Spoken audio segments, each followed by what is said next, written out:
एक महत्त्वाची बातमी, लाडक्या बहिणींच्या खात्यात एप्रिलचा हप्ता येण्यास सुरुवात। केवायसी पूर्ण झाला असेल तर तुमचे रखडलेले हप्ते एकत्रित मिळणार आहेत। लवकरच लाडकीच्या खात्यात 4.5 ते 6 हजार रुपये जमा होण्याची शक्यता आहे।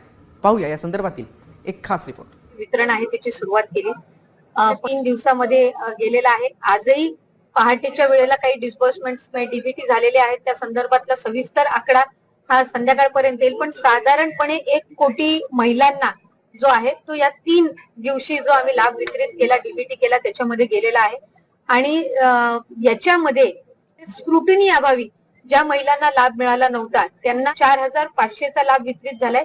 काही महिला आहेत ज्यांना ज्या पद्धतीनं ते आहे, अजूनही अनेक महिला अशा आहेत ज्यांचा आधार सीडिंग झालेला नाहीये आणि म्हणून त्या पात्र असून सुद्धा आधार सीडिंग न झाल्यामुळे त्यांना लाभ मिळत नाहीये। आम्ही आजही मंत्रिमंडळाच्या बैठकीमध्ये सन्मान्य मुख्यमंत्री महोदय, दोन्ही उपमुख्यमंत्री आणि मंत्रिमंडळातील सहकाऱ्यांसमोर हा अहवाल ठेवला की त्या जिल्ह्यामध्ये त्या पालकमंत्र्यांनी आधार सीडिंग मुळे ज्या महिला लाभापासून वंचित राहिलेल्या आहेत त्या संदर्भामध्ये